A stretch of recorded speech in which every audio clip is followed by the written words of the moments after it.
How's everybody doing tonight? Glad you could join us on this Thursday opening night. How about that? Major League Baseball. We're finally doing an opening night. I'm Tom Young, the host of the Tom Talks Baseball podcast. I realized just now that I maybe could have done better lighting. Give me a second here. Let me close that. And see if that makes things a little bit better. Yeah, a little bit better. Hopefully, you're doing well on this Thursday. David Lovejoy is going to be joining me, I think, in a little bit. He's running a bit behind, stuck at work. So we're going to keep an eye on that. And once he hops in, we'll get him up here, get his thoughts on various things as well. But I am a one-man show right now, which means I need your help. And this is an interactive podcast. We're going to be talking about a number of things, including the big news about the postseason that came down the day of opening night. And I want your thoughts on that. Do you like it? Do you hate it? We'll talk about that here in a little bit. Also, the Toronto Nomads, maybe they should be the ones changing their team name right now because no one seems to want to host them. And then I'm going to give you my predictions. Since we have the new postseason, I'm not going to go crazy with all the 5 wild cards, if you will. I'm just going to give you who I think is going to win the divisions and ultimately the World Series this year. And then also your thoughts on whether or not it is an asterisk-style season because we're not doing the full 162. We're just doing 60 in a postseason. That's assuming, fingers crossed, we can get through this thing.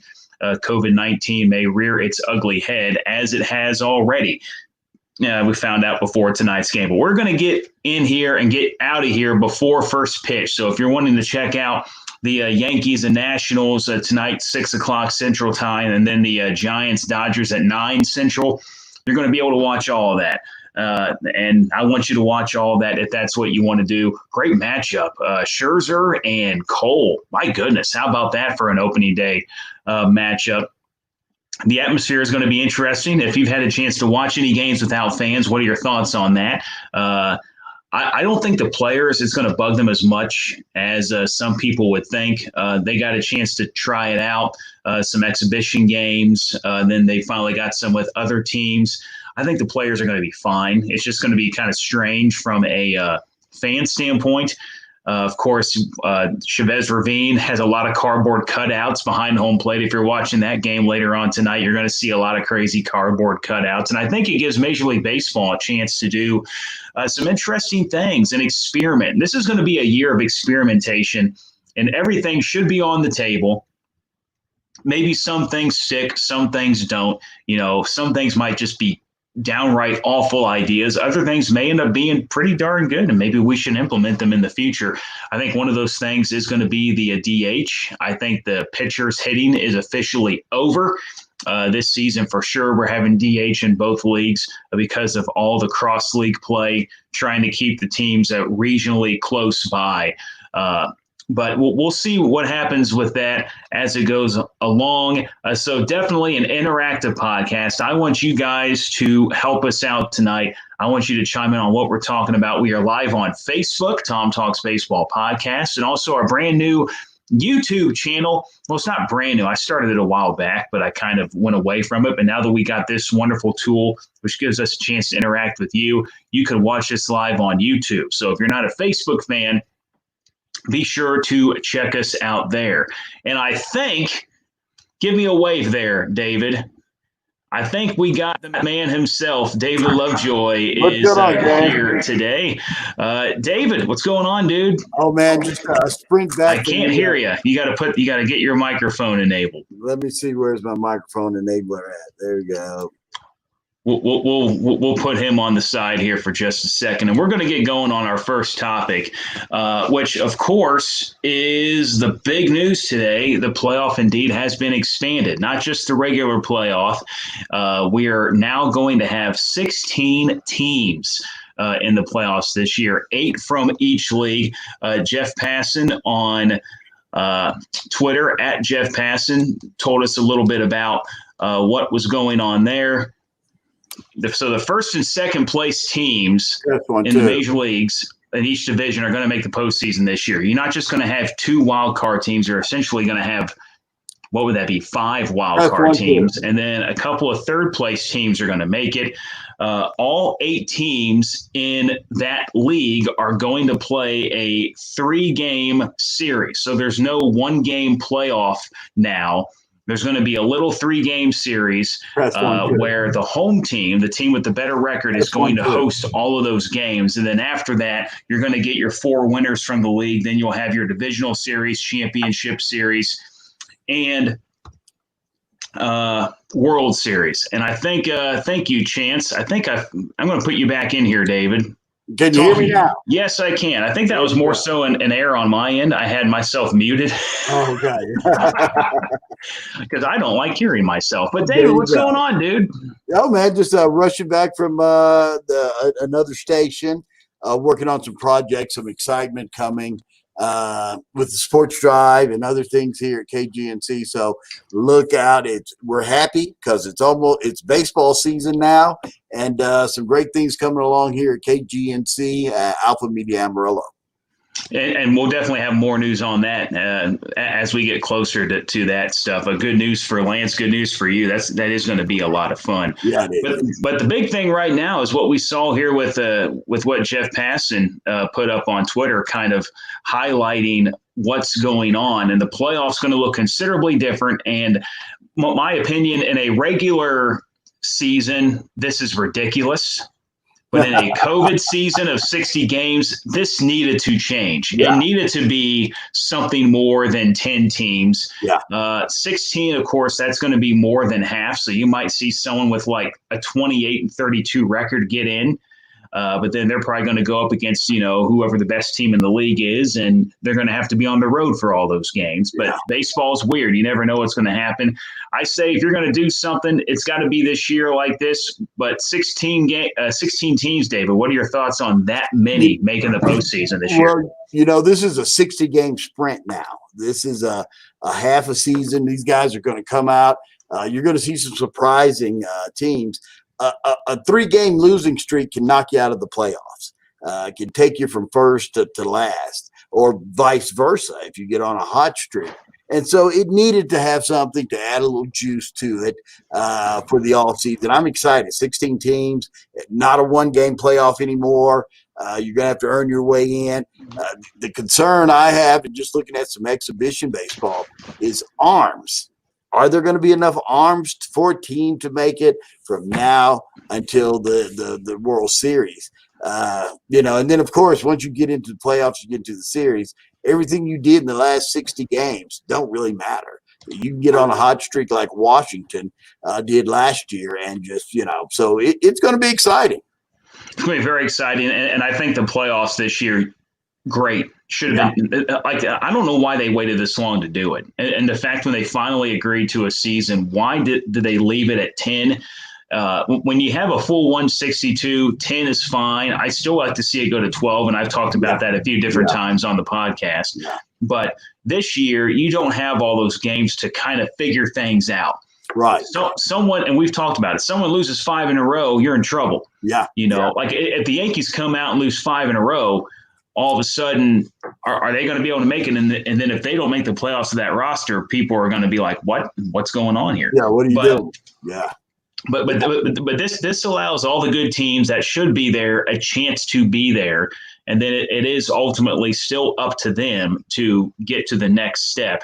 But I think it's a great move expanding it to 16 teams. But, of course, the thing, David, is being able to get there. Yeah. Because we do have games tonight. We got opening night. We got Yankees at Nationals. We got Giants and Dodgers. And we found out today that the Nationals are going to be without their stud outfielder because of a positive test of COVID-19, and that's Juan Soto. Yeah. Also, the Yankees' DJ LeMahieu is out tonight. Now, he, I believe, is no longer positive. Right. He's coming back after being positive. He's passed all that protocol, but he's just not going to be there tonight because he hasn't quite had as much time to get ready. COVID-19 isn't going away, especially here in the United States, and we're going to talk about another team that's impacted too later tonight. Yeah. But we've seen players test positive. It's held them out of practice, and now we're getting to games. We just had a fantasy baseball draft. In fact, Arturo joining us tonight, also Chance, a couple guys who are in the Tom Talks Baseball Podcast Fantasy League. We had a big issue yesterday. We were trying to figure out because we have COVID-19 players, and we didn't know where to put them. Like, do they go on the not available? Do they go on the injured list? And so we're trying to figure that out from a fantasy standpoint. Well, these teams got to figure it out tonight from a real life standpoint, and they got to figure it out quickly. And of course, Juan Soto's had impact with contact with other players, maybe other teams. They just played exhibition games. Do you think we can legit get through a season? It's going to be tough. You look at the NBA and their bubble they're playing in, and some of the precautions they're taking. Baseball is a whole lot different sport. You see the social distancing in the dugout, and there's even some players who have chosen to wear a mask at the plate. And I know one Yankee took a lot of heat last week in the exhibition season for doing that. This is going to be something we've never seen. This is something we've never seen in this country since the late 1900s, during World War One. A pandemic or an illness that just sweeps the land like this and changes everything of how we do things. In baseball is going to adapt. I hope. Now, if you start seeing teams and like 3 or 4 players at a time testing positive, that might grind it to a halt. MLS just finished their little tournament, and they had certain teams that got sent home because of the amount of positive tests from COVID-19. I guess that was the petri dish.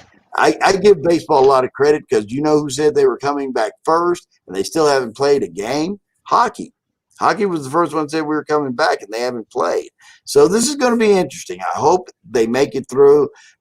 Somebody asked me, well, whoever wins the world championship, do they get an asterisk by their name? No, you won. It's a season. This is the season. And so another thing is something that you've talked about several times, Tom, the DH. Both leagues will have DH. That really opens up some opportunities for guys with a bat, Matt Kemp, guys like that, to make a roster that if you tried that in April, coming in the spring, they probably go with the younger player. They'd probably go with somebody a whole lot younger. But now you're going to need that veteran stick. So this is going to be just one of those years that we'll always remember, not just for the pandemic, but in sports, in baseball, in any sport. It's going to be wild. Well, I'll tell you one league that is really hoping this works, and that's the NFL. Yes, because the NBA might be in their bubble and things are going okay there, but that's not really going to indicate how NFL will work. Mm-hmm. Baseball is traveling around the same way the NFL is. If it doesn't work with baseball, we may not have an NFL season, and that would really make some people upset. Tilt your camera down a little bit, David. What about the good old? There you go. Say we can't see your face when we put banners up. What about the good old Toronto Nomads, as you called them? Yeah, the Toronto. Well, how crazy is this situation? So, of course, the Blue Jays are up in Canada and playing at the Rogers Center. They are the only Canadian team. Mm-hmm. And with the way baseball has things set up, everyone's going to play at their home stadiums. Well, Canada decided that they don't want the Blue Jays traveling in and out of the United States because of how the cases are currently going up in the U.S. So the Blue Jays were left without a home, and this was like not all that long ago. So we got the season getting ready to get underway, and then it's like, oh, darn, we're not going to be able to play at the Rogers Center. And so a few other places popped up, including recently PNC Park in Pittsburgh. Yeah. Well, Pennsylvania said no. We don't see any financial upside, of course, because that's what's more important nowadays, money more than anything else. Yeah. We don't see any financial upside. Also, at the same time, I think Pennsylvania also seeing an uptick in cases. That's another group of people coming in and out on a regular basis. Another reason why maybe they don't want to house that team. Camden Yards right now, up to the state of Maryland, if they will allow, but I guess that's the one on the table, David. But it's looking like what they got to do as crazy as it is play every game on the road. They're going to have a 60-game road schedule. Well, I'm sure they'll flip-flop. They'll be the home team. Yeah. For some of those games. But, when they're playing, the Yankees at Yankee Stadium, it's the bottom of the first and the Blue Jays are hitting, but it's at Yankee Stadium against the Yankees. So you want to talk about a team that's going to have a strange season. No doubt it's going to be the Toronto Blue Jays, who I have for this season alone nicknamed the Nomads, because they don't have a permanent place of residence. Well, and somebody brought up the point that, well, there's no fans in the stands, so what's the home field advantage? It's all piped in. But there's nothing like sleeping in your own bed and then getting up and going to work instead of being in a hotel room and moving, or, at least if you had one central park that you could call home and come and, spend 3 or 4 days or a week there. But if they're going to be on the road, boom, boom, boom, and then, okay, we're just going to flip dugouts and you're the home team now, I don't know. That's going to be tough on those kids. A lot of excitement coming into spring with the Blue Jays. Such a great roster of young players. I guess it's that would be the daddy daycare of Major League Baseball. All those former great players, their kids play for that team. Guerrero, Vlad's, the junior Vlad, he was going to move to first base this year. And so that was going to be interesting to see if, not having to be at third base, how would his batting average be playing first base? So that team had a lot of hope coming into the season. Matter of fact, I was pretty high on them. But now, since you don't have a backyard, I'm a little worried. I think it's going to be really tough for them. But the good news is they do have a touch of time to figure it out because they start on the road. Yeah. Their first home game is against the Nationals July 29th. Yeah, so I think their first 5 games are on the road, but we'll see where they end up playing the Nationals. It might be at Nationals Park. Yeah. This news just came in from Joseph Mesa. Thanks for watching us tonight. And you maybe saw me with my head down. I was trying to verify it, and sure enough, I did on Twitter. From the Dodgers Twitter account, Clayton Kershaw just has gone to the injured list. So guess who's not pitching tonight at 9:00 against the Giants? It turns out he is on there with back stiffness. That's what the Dodgers Twitter account is saying. And they have recalled right-handed pitcher Dustin May, who Sob Poodles fans, maybe you remember seeing him pitch against the Sob Poodles with the Tulsa Drillers. So that's not a COVID situation. That's just it's another year in Clayton Kershaw's hurt situation. And I was just about to say that, though, this is just perfect. This is just like spring, because every year, you remember last year, we kind of counted the Dodgers out because when he, had arm troubles, he was a little wore out coming into the spring. And we thought, as much trouble. He usually breaks down about around the All-Star game. So it was, I kind of knocked them down. I didn't think they were going to be the team they were, and they ran away with the West. But it must be a sure sign baseball's about to start because Clayton Kershaw is having troubles already. So it's his career, poor guy. Well, and one thing too about baseball, not just baseball as a whole, changing topics here. It was a pretty awful off season. Yeah, it started off great because a couple years ago it was about the big name stars not getting signed, not until midway through spring training, and then this year started off great. The big name players were going, Cole was signing, and and the money was flying around, extensions, big money, Trout money, the trade, Boston, LA, that trade was like nobody saw that coming. So all this stuff was happening, and then the news came out about the Astros and what they were doing. News came out about Boston and what they were doing, and then of course COVID-19 hit. It postponed the season, and so you're thinking, okay, baseball has a prime opportunity here to grab the nation's attention, be the first of the 4 major sports to return, and make us forget about all the bad. But then, of course, they just created more bad by Yeah. being greedy over money between the players union and the owners instead of just trying to get something together. We could have seen maybe a 114 game season, or maybe at the very least an 80 game season, which I'm sure us fans would like to see as much baseball as possible. We got this little rink-a-dink 60 game deal where the owners pretty much got their way. And while it does leave kind of a sour taste in some people's mouths, we do have baseball, and it's the first one back of the four major sports, beating the NBA by about a week or so. So the question I have for you, David, is despite all the bad that has happened here in the offseason, does it matter? Because baseball is back at a time when we desperately are looking for one of these four major sports to watch. It's like that bad girlfriend. No matter how many times she stands you up, when she does show up, all's forgiven. And that's the way I'm sort of looking at this. It was a terrible. I mean, we thought we were going to get baseball early July. We thought that's when it was coming back, and then the issue became about money and not so much COVID-19. Now, COVID-19 is still a hot topic issue. The wellness of the players. There's players who've opted out. David Price, and they've opted out of playing this season. And some big names, not just guys. So you think, oh, well, this is not going to be good. Nobody's going to watch. No fans can come out. But I guarantee you, I think viewership will be up. People are wanting a reprieve from what we hear in the news about the disease and the election coming up. We're 13 weeks away from Election Day, and I'm sick and tired of it already. And so you and me both. Yeah. So I think it's going to. It'll the first major. I mean, NASCAR came back really the first official major sport, but not everybody's a race fan. I mean, I prefer open wheel racing. I like Formula One racing. NASCAR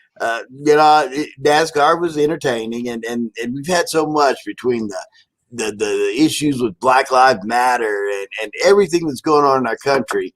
I think this will give us just a little breather. Something to do. I'm excited about tonight. I mean, we get to see the Yankees, we get to see the Nationals, we get to see the Giants and the Dodgers opening night, and then a full slate of baseball. Saturday, we could hang out all day and sit at home and watch baseball. And they're going to show it. You're going to see more games on television because of the fans not being allowed in the stands. But like I said, it's like that old girlfriend. No matter how dirty she does you, when she treats you right, all is forgiven. You're like, yeah, okay, that's cool. You took my wallet and my car, but we're good. So I just hope we see some quality baseball, some good competition, the expanded playoffs. The enthusiasm is there, I think, from the exhibition games and the players. I'm just glad to see it. I'm glad to see baseball back. Well, I will say this. First of all, if you're watching, thanks for watching us tonight, whether it be on our Facebook page or our new YouTube channel. This is interactive. We've seen some people posting comments here. Arturo and Chance and Joseph, thanks for watching this evening.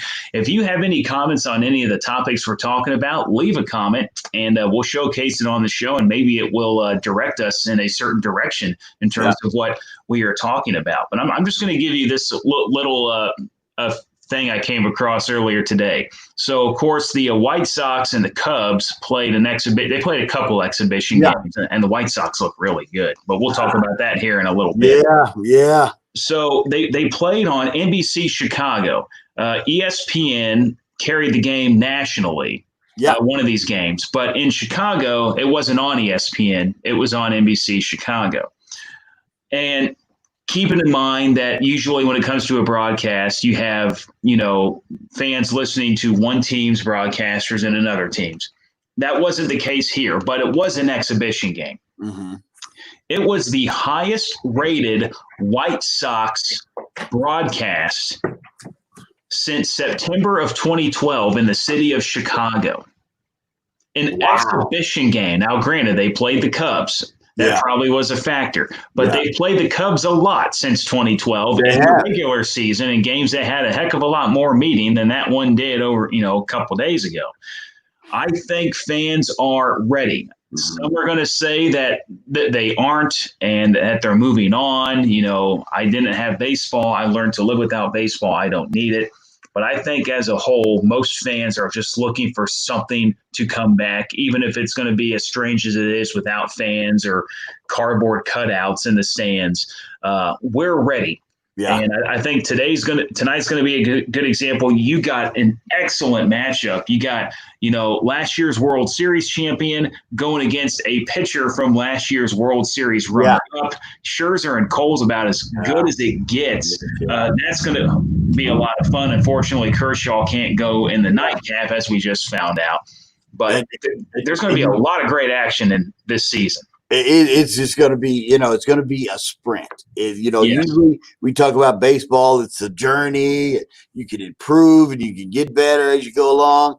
But this is going to be a sprint. And I think that's going to lead to some surprise teams. Some young teams with some young athletes, some young studs are going to really push the old veteran clock.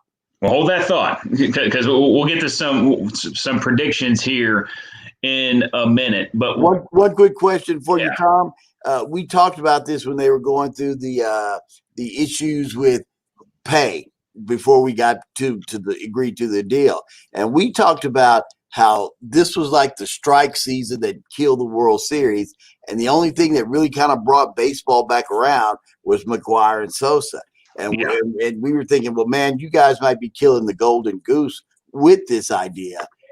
I don't know. I don't know if that's the case now. I think people are ready to see it. People have missed it. So, it may not be like the long breakup that they had with baseball after that strike season and then the making up with Sosa and McGwire. Well, I think for baseball standpoint, hopefully it's not, because if it ends up being a big drop off like it was after the 94 strike, I don't know what could happen to bring fans back the way Sosa and McGwire in 98 did, because that was something that just captivated America. But with so much going on nowadays, there are so many other things you can turn your attention to that if you don't watch baseball, you can go somewhere else and get entertainment. So I think it's very important that baseball reinvents itself in a way to keep people interested. And they got a chance to do that right now with these games. Now, we've seen some interesting things. Fox is going to digitally add fans into the stadiums. Apparently, we'll find that out on Saturday. And they're going to have them wearing teams' uniforms and gear. So if you're watching a Rangers game from Globe Life Field, they're going to be wearing Rangers gear. They just won't react the way that you would normally expect to see them react. I saw Jesse Rogers on Twitter. I thought this was really cool. What the Cubs are doing is they are going to take every foul ball that's hit and mail it to the season ticket holder whose seat was closest to that foul ball. Wow. That is awesome. That is cool. If you aren't there to catch that foul ball, you're still going to get that foul ball, apparently. And just little things like that baseball can do to try to get into the good graces of fans. But when you're watching these games on TV, David, I want to know, and you watching as well, let us know, is there anything you're looking forward to when watching these games without fans? Because it's definitely going to be a different experience. But is there something that actually kind of has you excited about watching a game like this, or are you just dreading it? I've seen the we play clips. We play the Rangers here at our station, and so playing the clips the last couple of days on air of the exhibition games is just kind of funny because you hear that constant roar of the crowd, and you catch yourself like, "There's nobody there. Who's making all that noise?"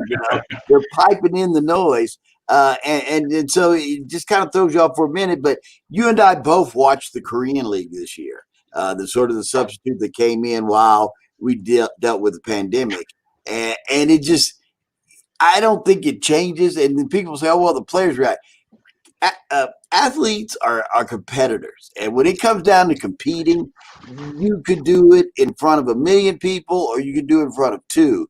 When it's your livelihood and you're competing, I think that's just, the fans are just added, but I don't think we're going to lose any of that competitive edge. There's going to be teams going at each other and going hard, just as the Houston Astros. Look how many of those players have been bopped so far this year. It's just no accident. The other day, it was like, oh, that curve got away from me. Yeah. That fastball got away from me. So these men are going to play baseball. They're going to play it seriously. This is not a game. This is not exhibition games. This is just, somebody wants to win a ring. And strike short to regular. A ring is a ring. So I think we're going to see some great competition. I'm excited about what we're going to talk about next. Is there's some young teams that really have a chance, and some of our picks. What we're talking about, I'm thinking about some of these young kids that get out to a hot start. It might be over before you know it. Well, one thing I'm looking forward to from a fanless stadium standpoint is the exploration of new camera angles. You're going to be able to put cameras up in spots you never have before. You might be able to get some really neat shots of what's actually taking place on the field. And I think that's something that they could take advantage of and experiment with. Hey, this is a really neat shot, like getting beside the pitcher and the batter, or like maybe directly behind the catcher a certain way to see just how fast, 100 looks coming in. Like they have the opportunity to explore and do things that they haven't been able to do before. And I think they can take advantage of that. And I'm curious to see how they're going to add to a broadcast to make it more enjoyable for one of us watching at home. Of course, you have all the graphics and all the stats and everything, but what else can you do in order to make the broadcast better? I think that's something that's what I'm looking forward to, is just seeing what they can do with that. And I've watched some of that Korean league like you were talking about. And I just haven't got as much into it because it's just not the league I know as much. I mean, it's still fun to watch it, 6 a.m. when it's on TV, night games over there. But now that we have Major League Baseball back, we know that these are the legit best players in the world going at it. Definitely getting excited again for the season. And let's talk about the teams. We're not going to talk wild card anymore because now that every team's a wild card. Yeah. So I just want some predictions as to who is going to win the divisions. Real quick, Arturo chiming in. He wants to hear the communication on the field, more live microphones. Yes. The best moments of the last couple spring trainings have been when Mookie Betts and Chris Bryant were mic'd up. They were hilarious. It's great stuff. I think that should be something going forward. I know they can't do it in every game, and I'm sure they're going to have to put a delay on some players or managers, but that was one of the best features of spring training the last couple of years was Mookie Betts, out there shagging flies and it added a little something to the game. Just listening to the game, watch the game, you can hear the crack of the bat so crisp. It is, that's going to be neat, and so looking forward to it. Okay. You ready for standings? Ready for some predictions? And we'll go through this. What time we got here? We got baseball in 10 minutes, so we're going to go fast because I told people we're going to get off before these games start. Let's go ahead and start with the American League. I had wild card teams there earlier because I thought we were only going to have 2, but now that we got 8, I just want division winners. Okay. All right. Let's start with the American League, David. Let's go East, Central, West. Who's winning the division? Quick reason as to why. I'm going, and I hate to break your rules, but I have to go with what I think and what I think thinking of baseball. And then I have this bizarro world with these young teams running up. AL East, the Yankees. I think the Yankees have the pitching. I think they have the hitting. They should dominate that. My bizarro pick, if they find a home because of these young kids, would have been the Blue Jays. Now I'm leaning toward the Rays, the Tampa Bay Rays. You go to the AL Central. Minnesota had a great year last year. And this is bizarro or real. The White Sox are the studs to watch out for. Man, they look great. And they've got the potential to run that. Cleveland, man, I mean, it's been a salary dump for 2 years there. So I think the Central, it's a White Sox thing. In the West, I've got one. I'm going with one in the West, California Angels. And a lot of that has to do with the manager they picked up this year. I think that's a big difference in what that team is going to do. And so that's who I'm going with is the California Angels in that standing. Now, if we look at the National League, we go the NL West. Earlier, I picked the Braves. Matter of fact, the MVP will be coming out of Atlanta. The team you need to watch out for, the Mets. The Mets seem like they have a little life. You're getting ahead of me here, Dave. You're getting ahead of me. We're doing American League right now. Okay, all right, okay.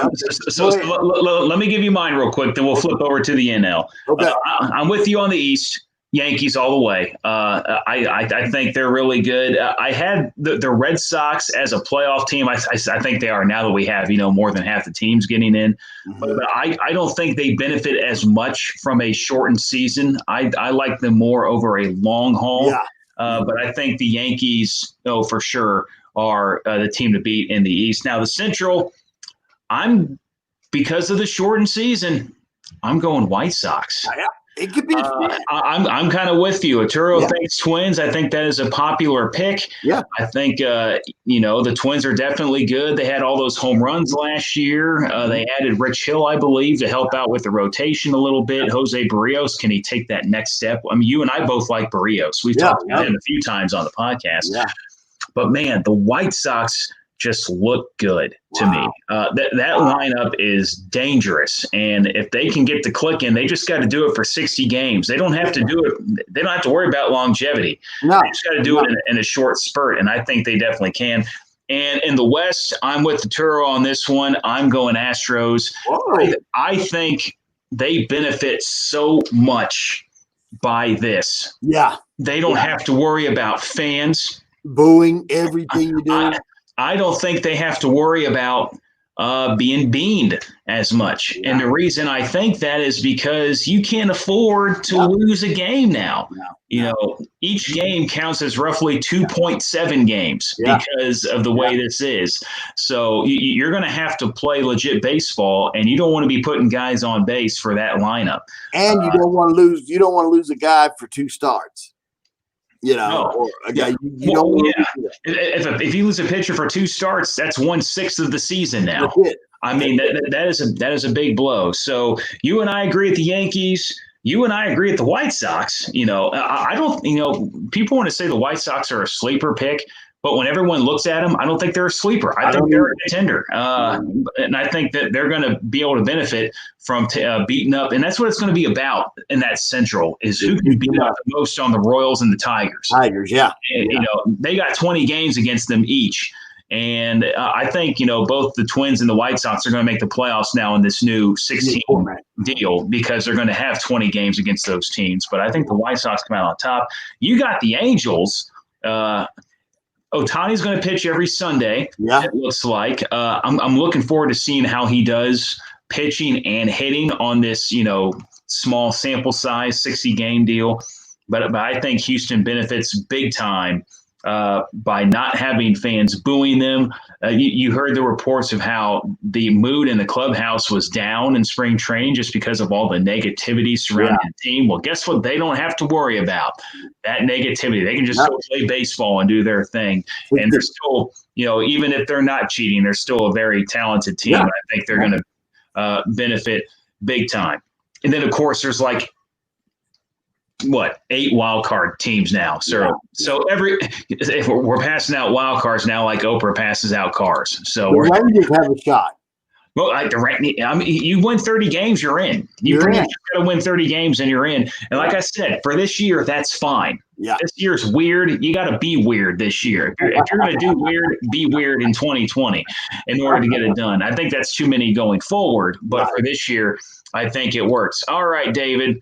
Let's flip gears now to the National League. We're just looking at division winners because, like we said, every team's a wild card now pretty much. So East, Central, West, who you got? I'm going with the Braves in the East, my favorite. I know the Nationals are the reigning champions, but I think they lost a lot there. And so I'm going with the Atlanta Braves. My MVP, Acuna, it comes from that team. So in the Central, it's a little tougher. And I'm going to throw a sleeper on you, a team that could get hot and win 40 games, the Cincinnati Reds, the Big Red Machine. watch out for the Reds this year. Joey Votto swinging the bat well, and pitching is the only thing that I'm just kind of like, yeah, on the Reds. But I think in a short 60-game season, the Reds could put it on. And now for the West, I have a bizarro pick in this one, but my main pick, if they click, and even without Kershaw, the Dodgers should really get up and step away from everybody. They should get up and just walk away. But, nothing's a gimme, no matter who you have on your roster. I know you just gave all the money in the world to Mookie, but you could get caught. My bizarro pick, and it's because of their youth and the guy who's starting for him game one, the Padres and Chris Paddock and those guys. I think the Padres might surprise people in this 60-game season.